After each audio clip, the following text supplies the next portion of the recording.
Hello my dear student, welcome back to my channel.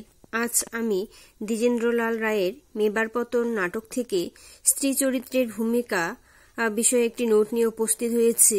তো আজকের প্রশ্নটি হচ্ছে, মেবার পতন নাটকে স্ত্রীর ভূমিকাগুলি সবিশেষ প্রাধান্য লাভ করিয়াছে, আলোচনা করো।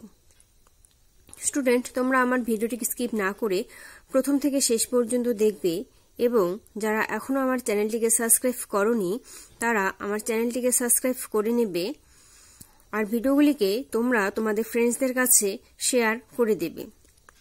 তো উত্তরটি আমি শুরু করছি। রাজপুত জাতির ইতিহাসের একটি মর্মান্তিক অধ্যায়কে মেবার পতন নাটকে রূপ দেওয়া হয়েছে। রানা প্রতাপের পুণ্যস্মৃতি বিজড়িত এই দেশটির পতনের সঙ্গে সঙ্গেই বীর রাজপুত জাতি তাদের স্বাধীনতা হারিয়ে ফেলে। মেবারের স্বাধীনতা রক্ষা করবার জন্য রানা অমর সিংহ এবং তার বীর সেনানীবৃন্দ প্রাণপাত সংগ্রাম করেছেন। রাজপুত জাতির ভাগ্য বিপর্যয়ের এই ঘটনাটি নাট্যকার সুপরিচিত ঐতিহাসিক কাহিনী এবং ঐতিহাসিক চরিত্রের মধ্য দিয়ে ফুটিয়ে তুলেছেন। অনৈতিহাসিক ঘটনা ও চরিত্রে যা আছে তাও ইতিহাসের বিরোধিতা করে না, বরং ইতিহাসকে আরও সুস্পষ্ট করে তুলতে সাহায্য করে। রাজপুত জাতির ইতিহাস বীরত্ব, জ্বলন্ত দেশপ্রেম ও আত্মত্যাগের ইতিহাস। অগণিত বীরের দল এই ইতিহাসকে সুশোভিত করেছে। রাজপুত রমণীরাও বীর, সন্দেহ নেই। তাদের মর্মস্পর্শী আত্মোৎসর্গের কাহিনী আমাদের বিমুগ্ধ করে। রাজপুত জাতি সম্পর্কে কোনো কিছু লিখতে গেলে স্বভাবতই এই বীর রমণীদের কথা এসে পড়বে।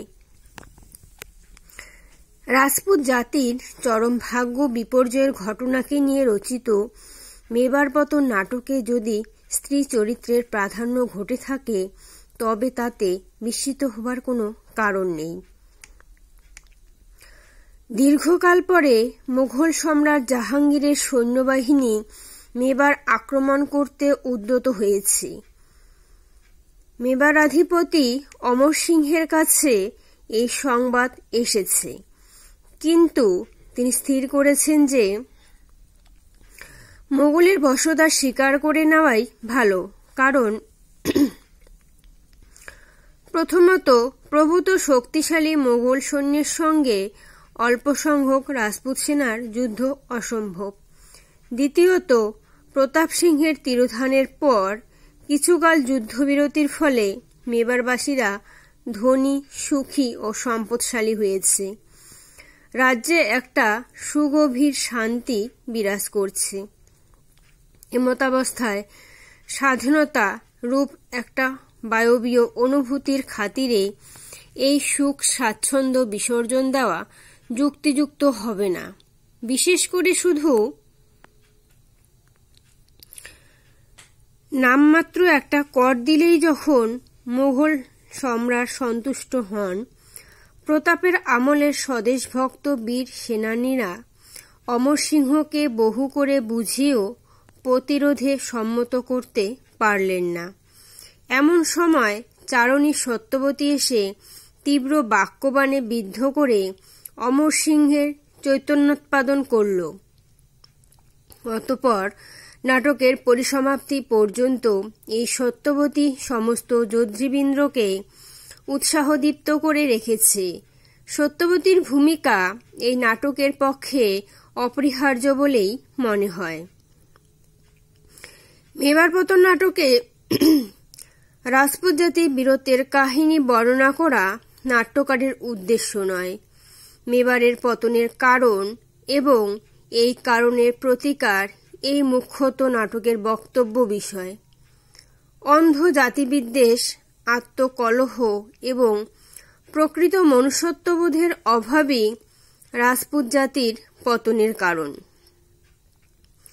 মনুষ্যত্ববোধের পুনঃপ্রতিষ্ঠা তথা বিশ্ব মানবিকতা, এই মহান আদর্শই যে বাঁচবার একমাত্র পথ, এই নাটকে নাট্যকার তাই আমাদের সম্মুখে তুলে ধরেছেন। মানসী এবং কল্যাণীর চরিত্রের মধ্য দিয়ে এই আদর্শবাদের জয় ঘোষণা করা হয়েছে।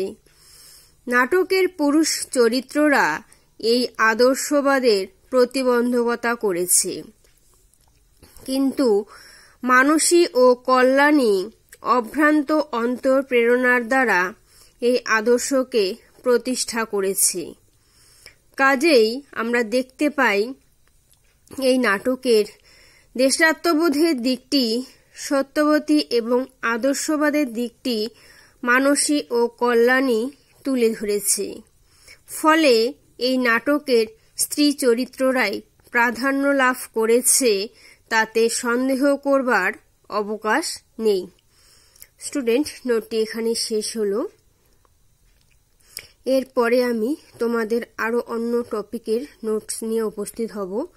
আজ এখানে রাখছি। সবাই ভালো থেকো। ধন্যবাদ।